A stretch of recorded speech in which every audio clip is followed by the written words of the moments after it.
chwaraewyr yn edrych yn syth mewn i'r haul fan hyn.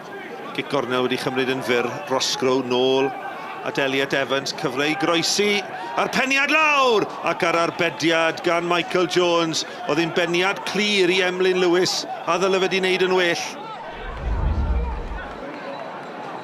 Gic gornel yn cael ei chrimanu mewn, mae'n oedi, a Roscoe sydd yno, a Roscoe sydd yn rhwydo, a'r myfyrwyr yn heiddiannol ar y blaen.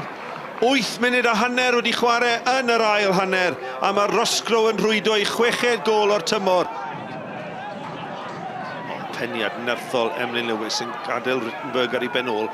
Dyma Evans, Elliot Evans, y bas ymlaen at Roscoe, dim cam sefyll, ac yna Owen sydd yno i ychwanegu'r ail. Hyfryd gan y myfyrwyr, fel cyllell trwy fenyn. Mae'r Met yn rhwydo eto, Harry Owen. Warman a Rhys yn cael amser i droi a bwydo Warman.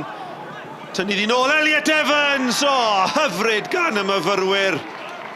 Symudiad ragorol lawr yr asgell dde. A Warman oedd yn y symudiad 2 waith, yr eilydd yn croesi, ac Elliot Evans yn sgorio i 9fed gôl o'r tymor. Oedd hi'n gêm dda, oedd hi'n gêm anodd.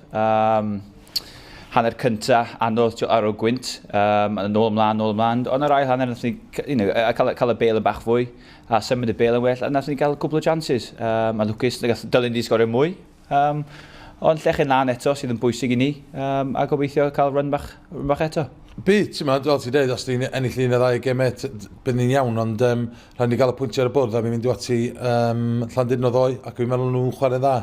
So fel ti'n dweud, mae beth, dyn ni wedi cyrraedd nhw 2 waith yn barod. Ond rhaid ni jyst wneud siŵr bod ni'n iawn. Os dyn ni'n symud y bel yn iawn, bydd ni'n ffain, ond cymryd y chances pan ni'n cael o, a then ddiffyn yn well, bwysig. Very difficult. We knew the team that had the wind would be the one that would be most prosperous, and we defended very well first half. I thought it was in difficult conditions, swirling winds. They really put us on the back foot, but we came out fighting, won our first headers, won our second balls, and played really the balls into the areas that we knew we could cause them problems was down the outside, and we did that well. It was a matter about getting to the half 0-0, which is what we did, and then we knew second half we could cause them some problems, and we certainly did that. Wrth gwrs, mae'n bwysig i ni cael seithfed y safle. O'n i'n gweud bod ni'n braidd yn siomedig bod ni heb cael y top 6 mewn ffordd, ond dyn ni yma nawr, a mae rhaid ni cael seithfed lle a gobeithio symud ymlaen o hyn.